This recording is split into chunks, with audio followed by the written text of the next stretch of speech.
Hey, what's up, guys? We're so excited to have each of you tuning in with us at this moment. This is going to be a great evening tonight. Check up with PG. I hope and pray that each of you are being safe. I hope and pray that each of you are doing whatever is necessary to make sure that you are walking in maturity during this time of reopening and all those different things. But my chief prayer for each of you is that you're staying committed and faithful. And once again, this has always been a wonderful time. I want to jump straight in tonight. We're so excited to have with us. Thank y'all for tuning in with us over the last few weeks as we've been in a series entitled Finding the Cure. And we've been talking about a variety of things that can affect us. We know coronavirus is a serious situation, but there are other things that if we're not careful, we can be infected with, such as fear and worry and discouragement and despair. And even last week, we talked about loneliness. And so we are excited to have with us tonight just a tremendous man of God, man. He's a kingdom influencer. Matter of fact, man, he's the big bro. I really appreciate his gift and all that he offers to the kingdom. You know him. He's been on every stage that you can imagine. He is considered not just a pastor, an author, a thought leader, but man, one of the things that I really love about him is his humility and the way that he's able to just simply be himself. He's just a country boy that found himself all the way up north now. He's from that Mississippi. I love that part of his story, man. He talks about being from there. And so excited to have him tonight. I'm talking about none other than Darius Daniels is in the building. He is also pushing his new book, Relational Intelligence. We're going to get on that tonight because I just did a series on loneliness. And I think people really, especially in this time, in this new age and how we are trying to navigate it, what does relationships look like? So we're going to really probe his mind. We're going to really just have a good time tonight. Tad, we've been trying to get him to Tabernacle for a few years. Schedule didn't work, but listen, man, I'm glad we got him here virtually. And when we do get back, and we will get back to some kind of frame of in-person gathering, man, you know, Darius Daniels is going to be back with us or share with us, man, because I just love his heart. I love his gift. And so we're glad to have him tonight. What's up, Big D? Thank you for coming with us tonight, man. What's up, brother? I'm glad to be here, man. And we able to make this happen. It's about time. It is, man. I'm so grateful for you. Educated brother, man. I'm gonna let you introduce yourself and just tell us what you want. But I'd ask before we got on, I know there's so much going on. We want to dive into what your book is talking about and just get some insight from you, man. This is really an opportunity for us to hear from someone who just honestly is just thinking on another level. And that is so significant. But I asked you, and you really consented to be able to kind of talk to a lot of other stuff. Now, we know coronavirus is the crazy thing, but we also just recently have been wrestling with some social justice issues as we're seeing another man be killed by police brutality.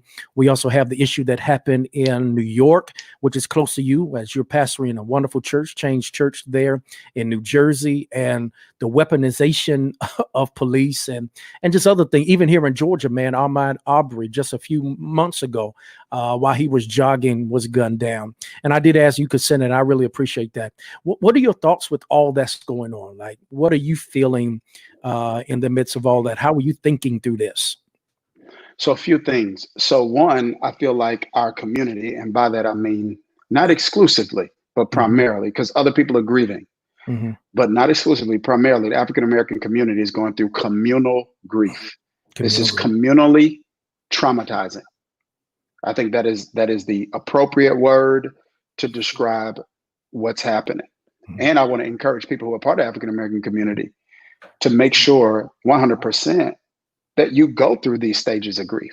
One of the stages of grief is anger. I mean, you don't want to stay there. Don't allow your anger to provoke you to sin. But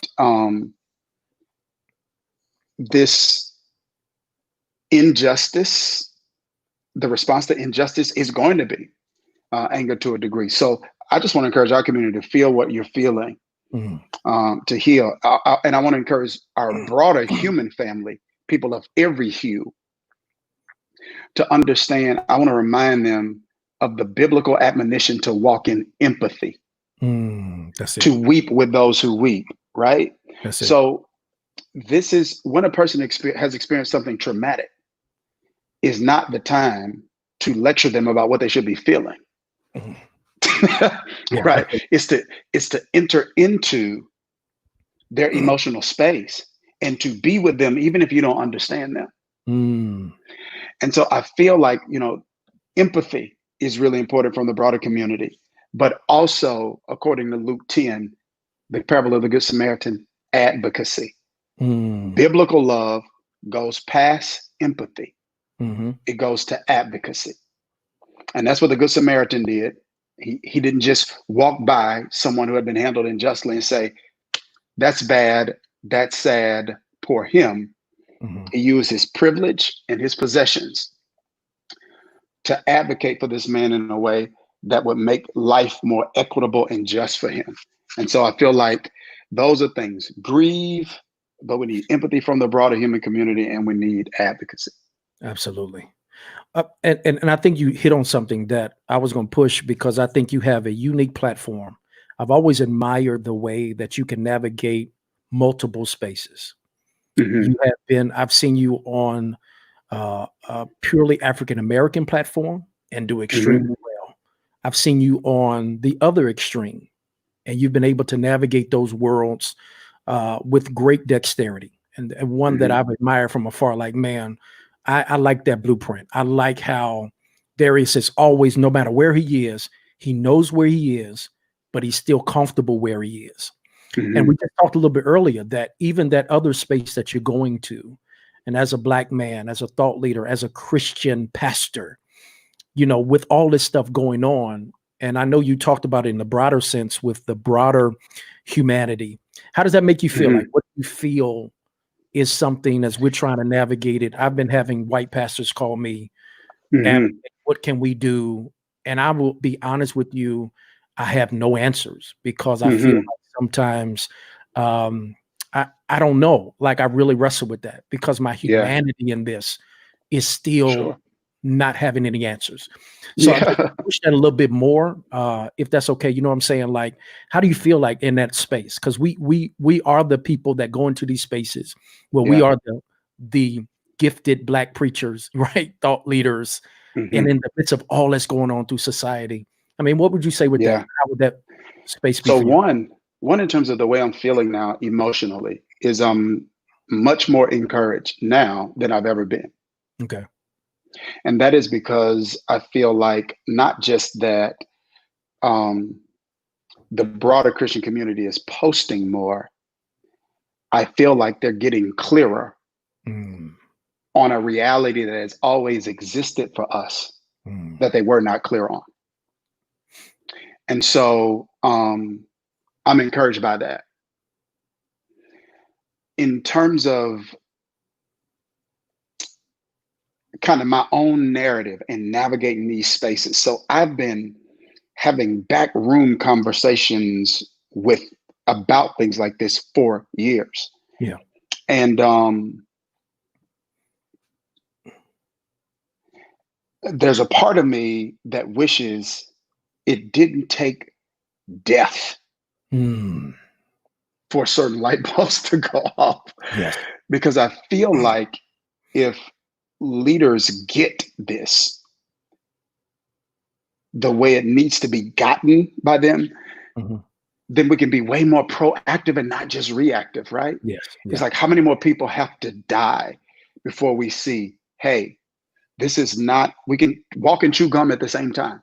Yes. We can say we have a systemic racism issue in our criminal justice system. We can see it in health. We're seeing it in health disparities with coronavirus. We can walk and chew gum at the same time and say, hey, we see this, but not all police are that. Like, we aren't saying that. I think sometimes people forget that. Like, I'm sure you've got officers in your church. I thank God for the officers in my church. Absolutely. I've got my best friend, who's like a brother to me, is an officer. My son is going to West Point to play football. I mean, so the point that I'm making is, I'll just put it this way. I don't want to be. I don't want to get you an interesting controversy. No, man, you're fine. Listen, okay, we're good. All right. Fine. So listen, here we go. I'm just I gonna love go here then. We good. So here's the issue. The issue is when you're part of the majority culture, especially if you're in a certain economic class, middle to upper class, it is possible for you to have a high standard of living, high quality of life without you ever having to learn about my culture. Mm-hmm. You can go to the best schools, you can get jobs at the best firms, you can get the best healthcare, best accountants, and you not have to learn my history.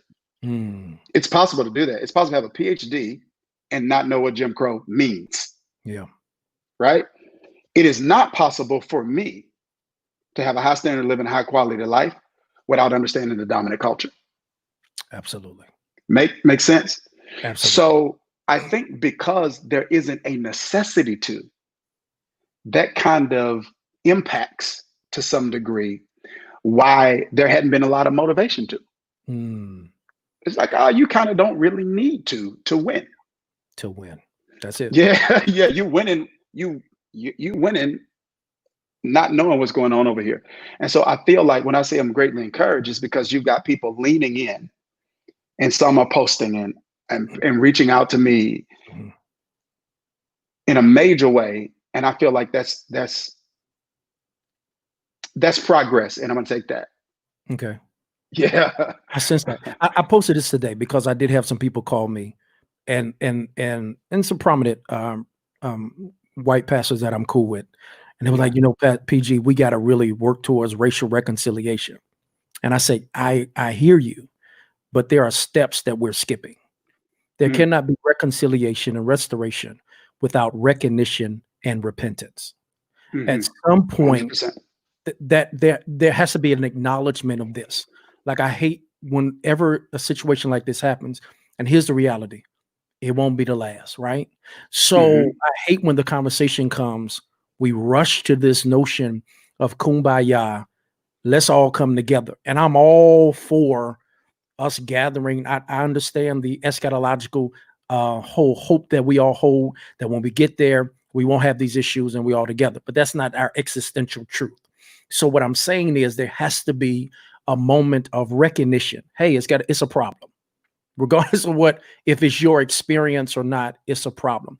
And then repentance. Hey, this is problematic.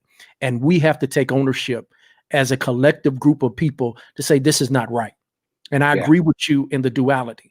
You can have, love cops and still acknowledge they are bad. They are bad cops that do stuff. Yeah. Right.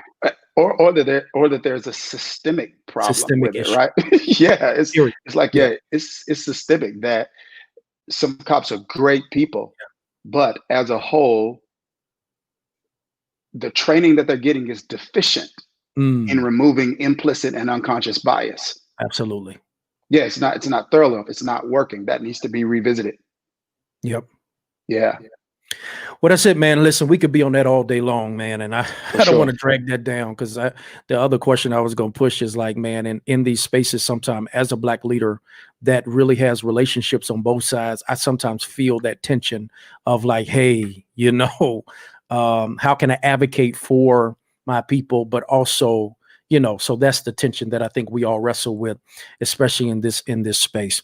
But maybe we could be on that all day long, man. But I am grateful that you decided to come on and talk about relationships, man. You got a great book out, man. This is not your first book, but this is Relational Intelligence, man. And I'm grateful that you're putting this out here. Like I said, I've been doing this sermon series entitled Finding the Cure.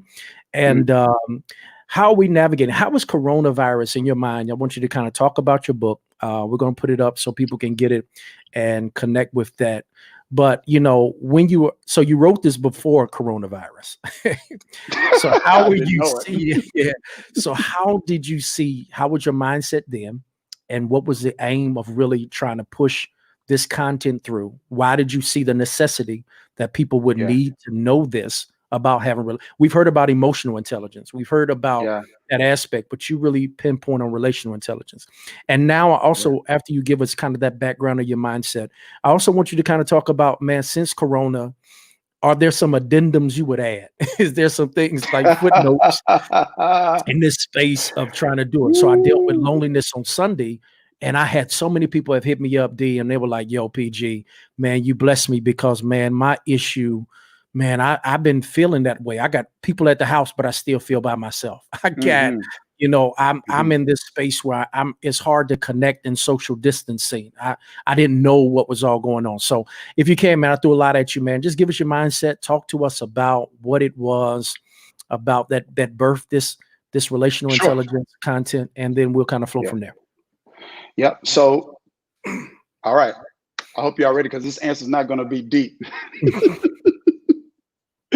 Right. So, this is what birthed the book. In my personal life and professional life, there was no one incident that brought me to this place, but I had this epiphany. I started to see greatest joy and greatest pain was coming from the same place. Relationships. That's what I saw. I saw it in my personal life, and then I saw it in my professional life with the people that I was leading and serving. Greatest joy, greatest pain coming from the same place. Wow. Relationships. And so I got this revelation, bro. You can have a high standard of living without quality relationships, but you cannot have a high quality of life. That's different.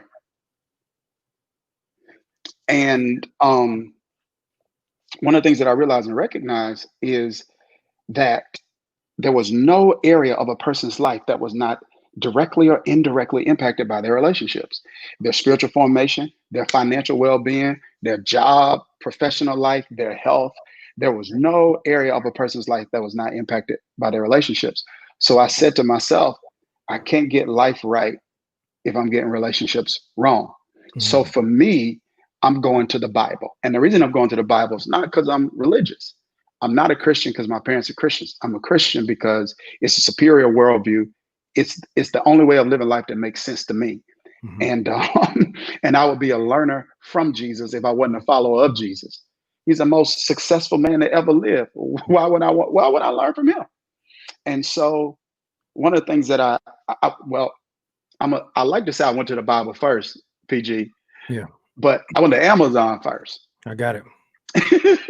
But what I began to see is there was, for me and for my people, most of the books that were centered around relationships were about marriage, dating, and parenting. And there's this whole other sector and segment of my relational life that's unaddressed and untouched. We working with people, we building teams, we got friends, and nothing spoke to that. And so that is what encouraged me to go on this journey in the scriptures by looking at how Jesus modeled relationships. And I just start pulling these principles, writing them down, applying them to my own life. Just thoughts would come to me like, although everybody's equally valuable, everybody doesn't add equal value to you. Wow. Say that again, man. Yeah, we all equally value, but everybody don't add equal value to you. So what does that mean? It means then that some relationships are more difficult to replace than others. It doesn't mean that those people matter more than others. It doesn't mean that they're worth more in God's eyes than others. Wow. We're valuable. You just don't add everybody don't add equal value to me. So the people, watch this, that add unique value to you need to be uniquely valued. Because if not, you're going to wake up one day and you're going to realize that the people that mean the most to you are getting the least from you. That's heavy. Yeah. So anyway, that just kind of inspired me, bro, to write the book. And I went on this journey, writing it, teaching it. Okay. Years ago, I'm talking 5-6 years ago, teaching it in a sermon series, seeing it work out in my life, seeing it work out in the life of my people. And we just got to the point where we realized, like, all right, man, it's time to put this in a book. And because intelligence don't transfer. Now, I'm gonna see if we got some real people watching this.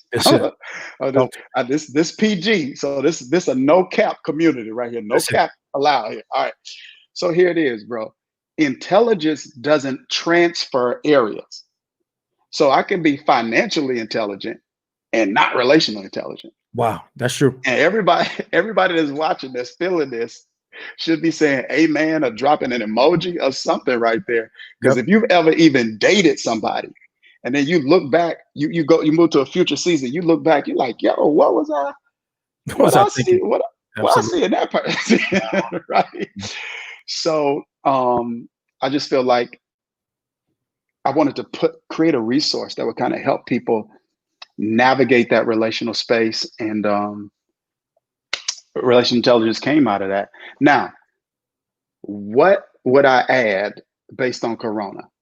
I would have added a section at least on family. Okay. Push that further. So what spurred that? So, and what did you see in this season? I'm gonna back you up in a second to get back to it. You segued it, but what about the corona made you think about family? So two things.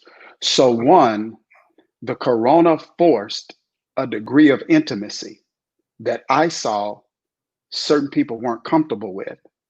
Because when I say intimacy, I don't mean it in an erotic sense. It could be parents, it could be siblings, it could be whatever.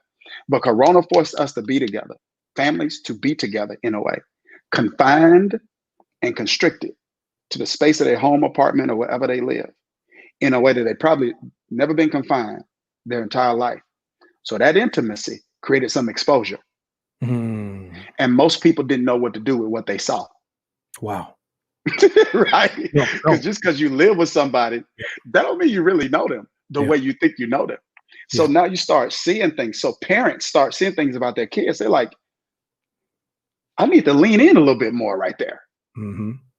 Or you start seeing things about people. You're like, yo, I don't know if I. And so most people's disgruntledness is they don't know how to handle what intimacy exposed them to. Wow. Yeah. So I would have wrote a section in the book, bro. Yeah. No. on how to manage when somebody become a stranger. Wow. You got to pick that apart because, man, you and I both know people, and we have friends, and I would tell you, my prayer is for people. There are people who the rhythm of life had made them compatible. When I say that, they could go and do their thing on one hand, the other person, and so they would meet. It was a scheduled meeting. You know what I'm saying? Like they were in covenant in schedule, right? So right, busy, I'm busy. I catch you out later. They lived in the same house, but they didn't have the same rhythm. It wasn't so tied together. And when Corona happened, man, I'm telling you, people like, yo, I don't know this individual.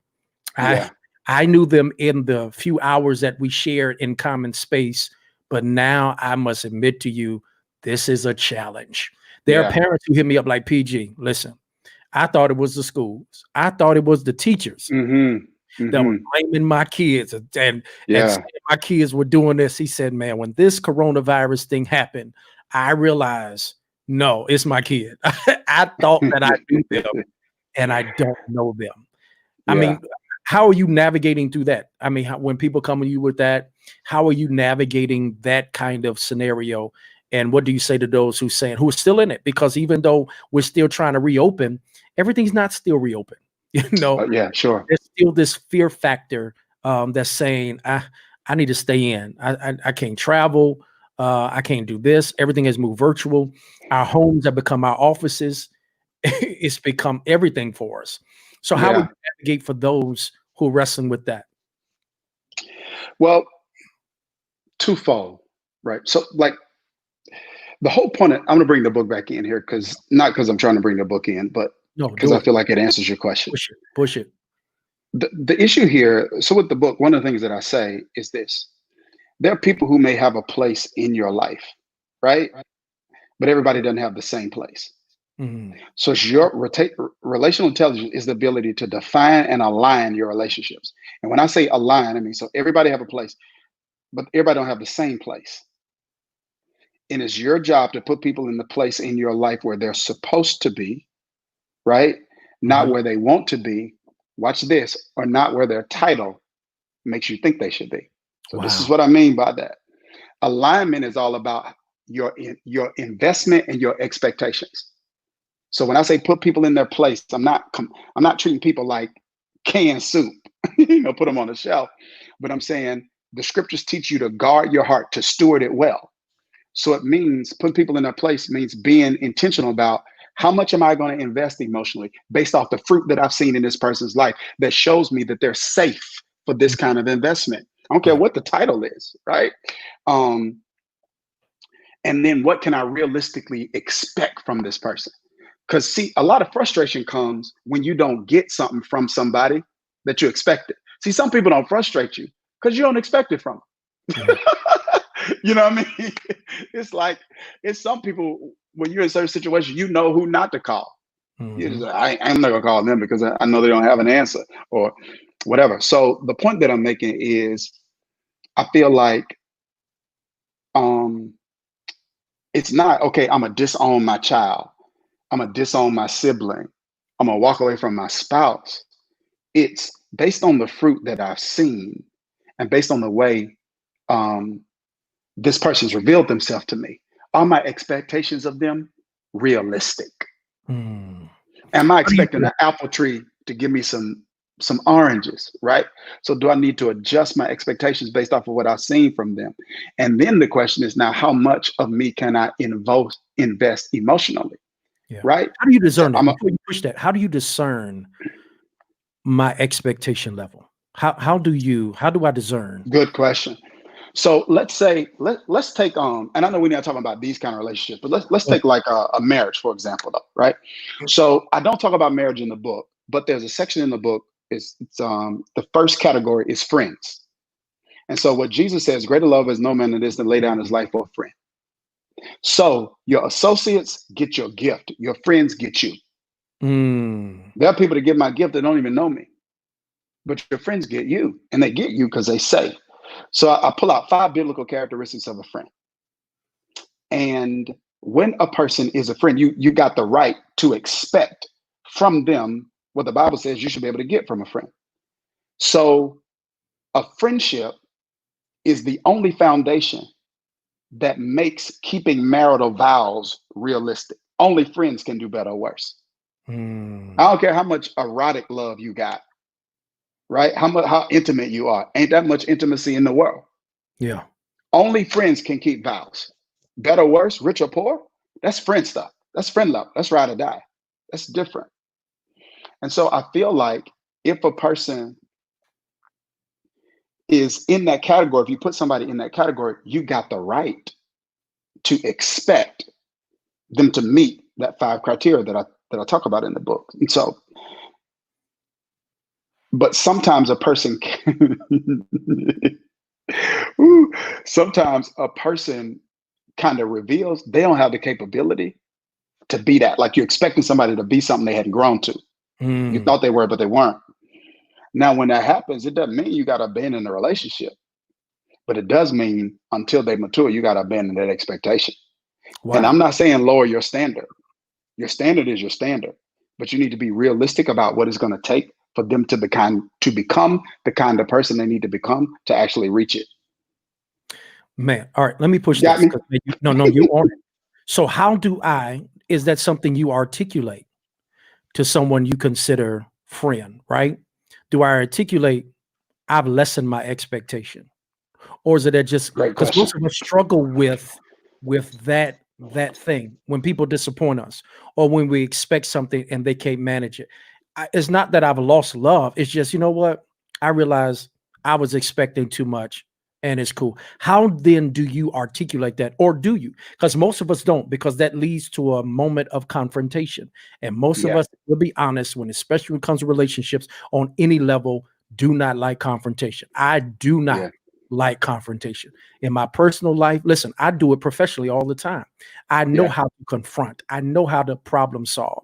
The whole is that for me in my personal life, I don't want to be bothered. I don't want the confrontation. I don't want the drama. I don't want, and so for me, it's just easy to just step away. It's fine. Now I know that the lack of confrontation births confusion. So maybe, do you even deal with the fact of how then can I create this place, or how do I in a mature way have the confrontation that is necessary about the changing of expectation? Yeah. Okay. So, bro, I keep bringing this back to the book. Let me say do it. No, we our in the book. Do it. Yeah. By God's grace, our book it's done great. I think in like 2 or 3 months, it met the whole yearly goal for the publisher. So I'm bringing it up because I'm not trying to push a book. I know how people feel. You feel like you're trying to sell something, but I wrote the book because I'm really trying to help people. So I keep referring to it. So in the book, what I say is there are 2 kind of scenarios, PG. One scenario is this. It's a scenario where you can make an adjustment without making an announcement.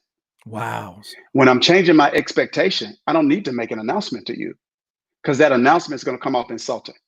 Mm, The time when I need to make an announcement is when I'm about to change my investment. Is got when I'm about to pivot on you in a way, and you're going to notice the pivot. And if I don't fill in the blanks, the devil is. it. So I'd rather fill in the blank for you with the truth than let the devil fill it in with the lie. And so in the book, there's a section on confrontation. And we actually wrote out scripts, not for people to read verbatim, but to help them reframe the conversation. Because Mm, most of the time when a person is confronting, what they're trying to do, they end up trying to fix the person instead of solving the problem. That's mm, not confrontation. You know what I mean? And even if the person needs fixing, yeah.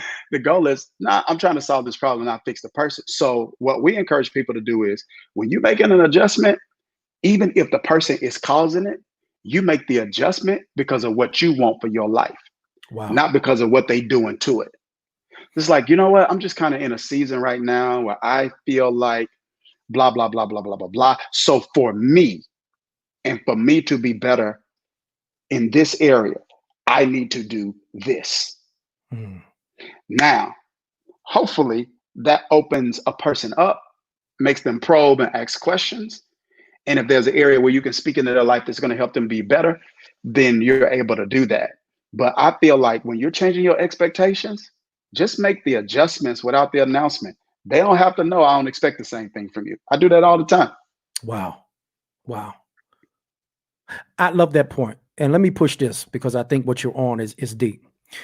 Because you spoke a lot about alignment, and that seems to be the thrust. When I read the book, the thrust of it is about the intelligence to have the right alignment. But you and I Mhm, know, I get alignments on my car all the time. I just can't get one alignment. Something mhm. happens on the journey. Augusta, Georgia has potholes. They have, some interesting things that oftentimes takes my car out of alignment. What happens? Mm. How would you suggest in relationships that I'm trying to make sure are staying aligned? What does realigning look like for you? If you Really were good. to talk about, hey, this is an alignment. This is a relationship worth investing in. But I must admit that at this moment, we're off alignment. What does that look like? What would you say to us about getting on realignment? So one, I think you're right. I think that's an interesting observation. And the first thing that I would say is this. I'm going to say what Henry Cloud says in terms of the conditions for realignment. Never go back if the reason you left is still there. Wow.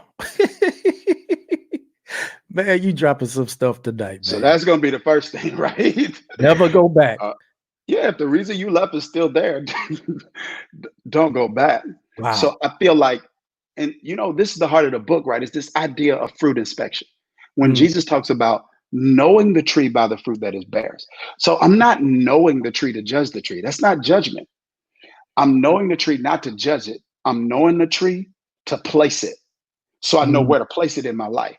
So for example, let's say if I'm allergic to, I'm not, praise God, but let's say if I'm allergic to plums, right? Then I need to know the difference between a plum and a pear yep. so I don't get sick. Yep.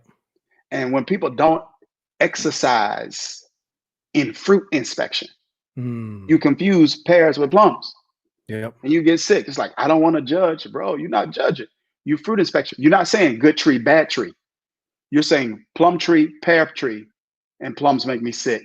So I got to stay away from that tree. Wow. So I feel like when it comes to realignment, if there's fruit that's making you sick, don't be like the dog and return to the vomit. Mm, Make sure the reason you left is not there. that's heavy. And I think you really lift that a lot about fruit inspection. One of my favorite passages of scripture is Mark 11. It's the last quote unquote miracle of Jesus, right? Mm, But it's not constructive, it's destructive. It's where he meets the fig tree that has leaves but no figs. So it mm, has the appearance of fruit, but not the actuality of fruit. good. And the revelation that I got from that was that so many of us are so focused on leaves that we're not focused on fruit. Hmm. What would you say to people who are so intent on just trying to have something or someone that I will settle for leaves and then get mad at the tree when the tree at the end of the day never had fruit. But I was so intent on getting the leaves that I was willing to settle for the fruitless tree. Because you said something, I love the way that you put it about no judgment, and that's true. Because I do think at some point we have to be mature enough to realize that everybody is not going to be who we want them to be. At some point, we've got to release ourselves from the God complex of saying, listen, they may look good on paper, but at the end of the day, they can only be themselves in any relationship. I would be disappointed if I keep putting something on you that you was never created to be, right? And I see this a lot, right? And sometimes we deal with this frustration because I want them to do better and they should be doing this and that. But you cannot change people, and we definitely cannot make them who we want them to be. So what would you say about that? How would you navigate? Because you talk about the fruit inspection and navigate that at some point I have to take that tree for what it is. Yeah. So this is the first thing I'm gonna say. I think in that same passage, right, they couldn't see that there was no fruit until they got closer. Yep. And getting closer to something takes time. And so I think there are times where people punish themselves or are down on themselves, too hard on themselves, because they feel like I should have seen this sooner, as you weren't close enough to the tree yet. Wow. Sometimes it take time, right? And not just when I say time, not just time, seasons. Right? That's what I tell people with dating. Like, okay, before you take the next step, fam, make sure you live through a season with them, right? Not just we had some time, okay. Oh, so we don't do that love at first sight? You don't believe in that love at first sight? Well, I don't know. To each his own. I'm just saying. So the point that I'm making is I feel like sometimes people are, man, we can be a little too hard on ourselves with that. And the second thing is we also need to be honest with. Don't be too hard on yourself, but be honest with yourself. And that's this, right? Do you have a leaf appetite? Because everybody act like they deceive. Sometimes you want leaves, right? Yeah. You gotta grow up a little bit to be like, okay, now I want some substance. Now I want some substance. But some people are in seasons. It's like, yeah, you say you want fruit, but everything you describe, and that's that's a leaf. You got a leaf appetite. I'm getting mad, and the only reason you mad about it is because now somebody's called you on it. You should want more.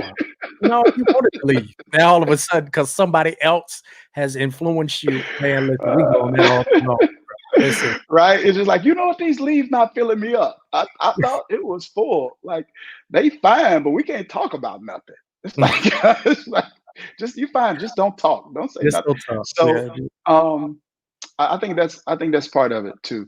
And PG, same thing applies to friends.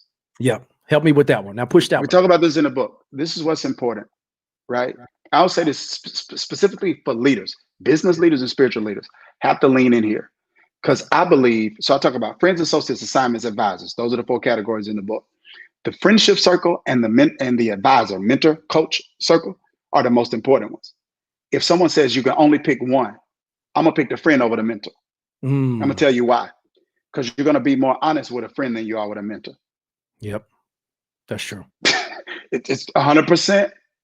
The friend's gonna get the real you, so they're gonna have more of an opportunity to speak life into you and to address areas that are exposed because you're gonna be more exposed with them. So business leaders and spiritual leaders got to get that part right, because the higher you go up, the fewer people that are likely to speak truth to you. And you need friends that will, right? So here's the point that I'm making. You got to have people. I'll just put it this way. I think, PG, when it comes to relationships, many people settle for a relationship that's not toxic, as opposed to a relationship that adds value. I'm saying that's a pretty low bar, but it's kind of always like, you know what? They never said anything negative about me. They never hurt me. They never stabbed their back in me. And they always there. They're always there. They answer when I call. You're right. Wow. Yeah, it's kind of like, that's good. I'm not saying that's not bad. I'm just saying that's a pretty low bar. Like, you don't hurt me, so you're the best thing I got going for me. It's like, nah, you should. That's leaf. That's cool, but you just want some substance. It means like my life in some way is better. It's enhanced. Value is added. You're part of the body. I'm a part of the body. Value is added to my life because you're in it. And so that leaf analogy, I think, applies there. It applies to spiritual parenting. I think that's why some people go to the tab. That's why they go to tabernacle, because some of them, and this is no shade or anything like that, but some of them may have grown up in leaf environments spiritually, and they got to the place where they're like, you know what? I'm grown. I need some fruit. I need You some. know, yeah. And so I think it applies on every level.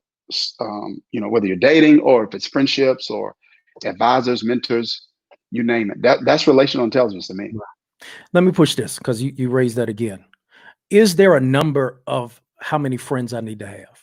Like when if you look at your own personal life, people have these numbers. We love lists, and for some reason, even in the world, the kingdom, we love throwing out numbers, right? So as soon as you talk to us, that's why I love hanging and talking with you. You ain't never threw to me how many folk attend your church and how many and all that stuff. But we even do that in our personal lives. Like, is there a number? Like, or is that just really subjective on the individual?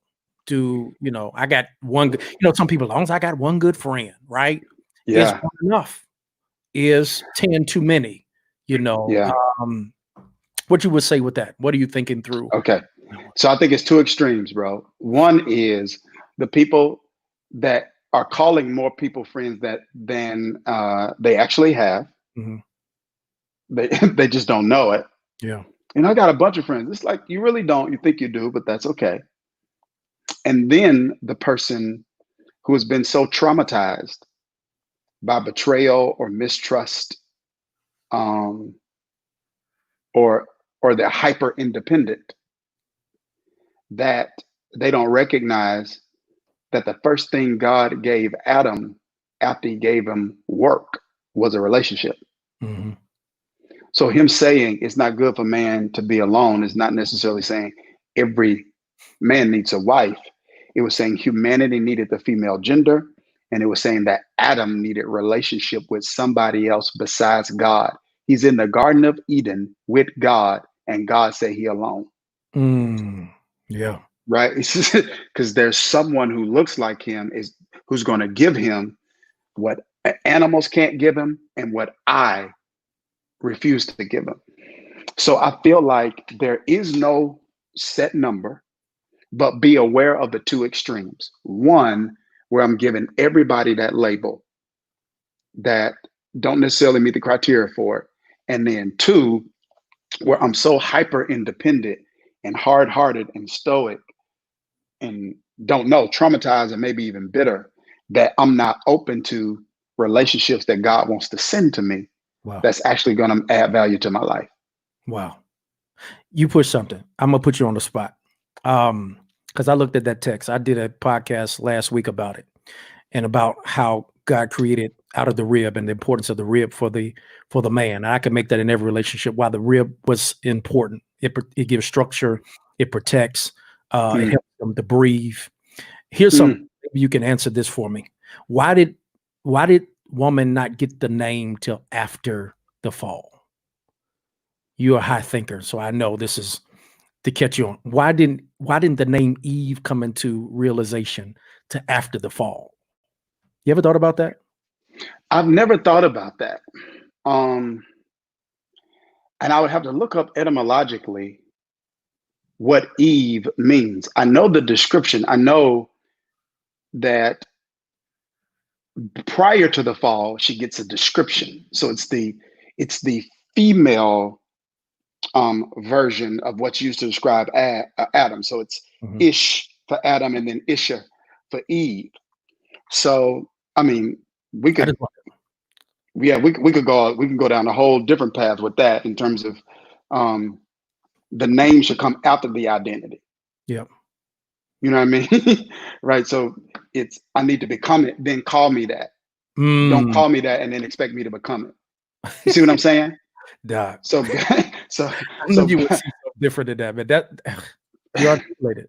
Say that again, man, for Yes. those who've been listening, because man, you just hit something Yeah. that's heavy. That's a leadership principle too, bro. And that's why I That's a was leader. pushing towards.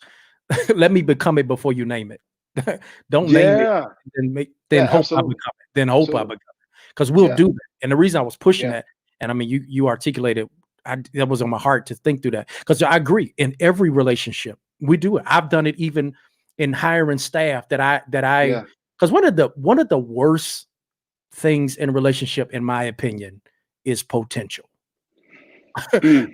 like even when it comes to in operating in friendship in people that I've worked with, I have oftentimes invested in potential that never becomes realized. Mm. Mm. So what you Mm. just said was heavy, even in a walk of my own personal life. That I do think that's the principle that we can glean from Genesis. Like, yo, she had to become it before she got the name of it, right? And how many times we give Yeah. people titles before they even have earned it? You know what I mean? Mhm. Mhm. How Mhm. would you talk to a Mhm. leader out there? And I'm glad that you're pushing that. How would you talk to a leader out there, especially in this day and age, now that we're going to have to figure out our circles? You said something earlier. And so I think what you were saying, even though it can be applied as a kingdom principle and a church principle, is you said something that was so heavy to me. You said, man, in this new season and this next normal, I'm going to have to navigate doing more with less. Mhm. I see that not just as a principle as far as we talking about church and stuff, but how do you feel that even flows out with relationship? What does that mean more than less? And also, would you argue that there are some moments that there may be sometimes I need people to carry multiple roles for me?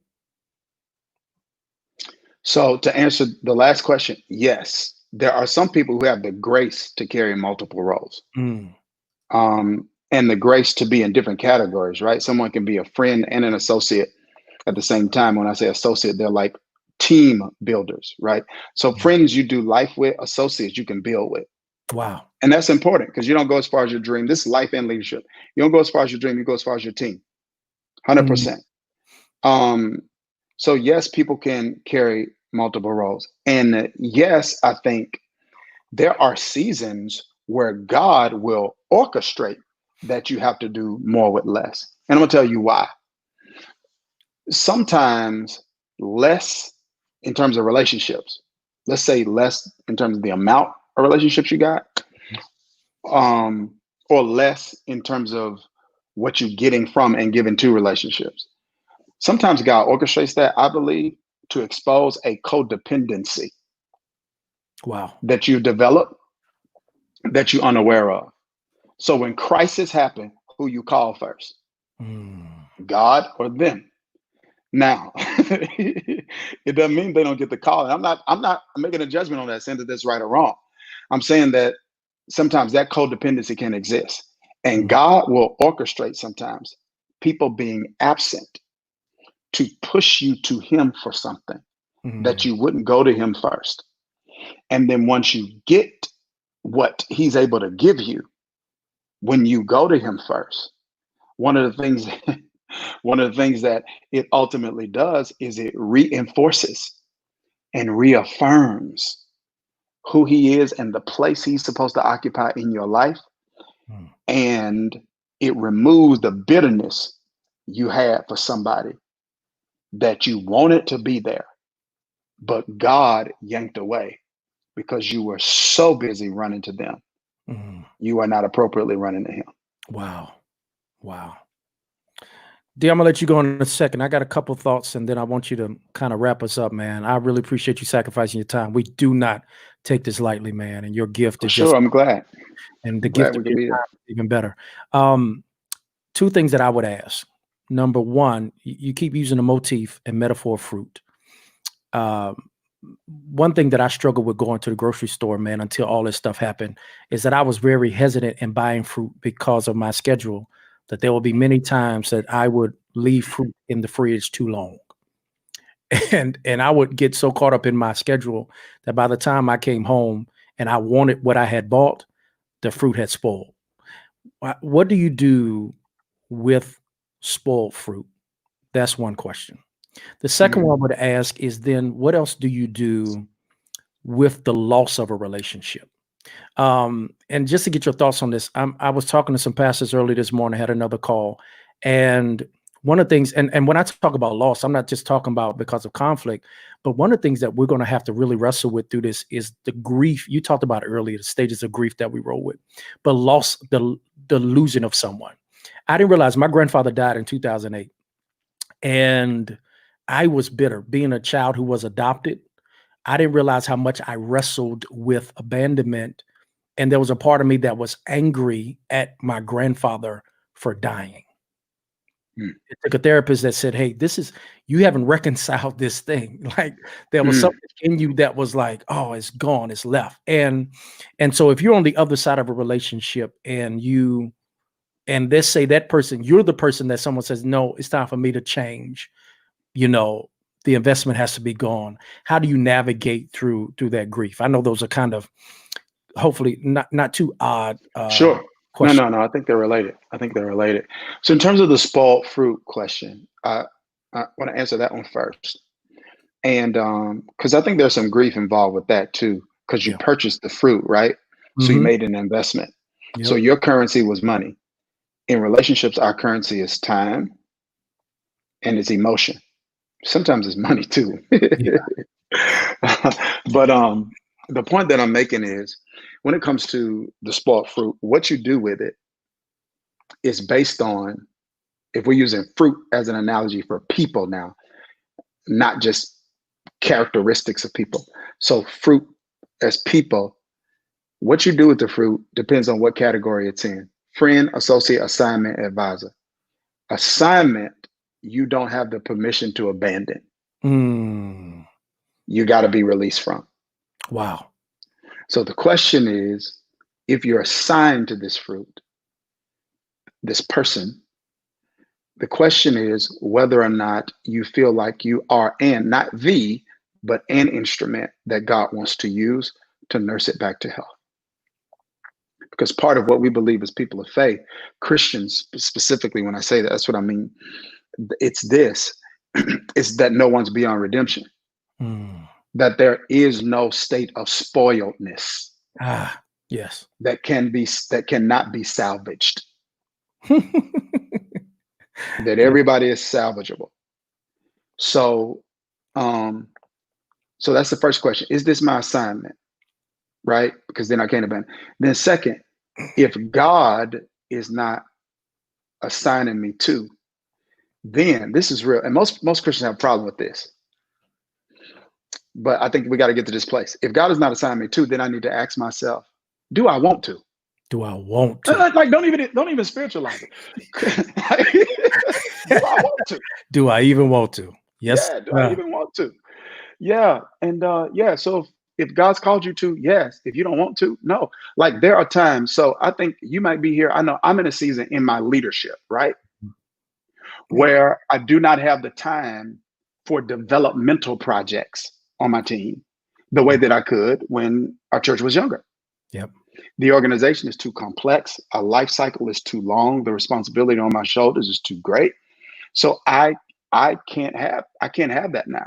So it's like, I don't want to. It's like, so, but if it's an assignment where God's like, yes, this is an investment, et cetera, you make that.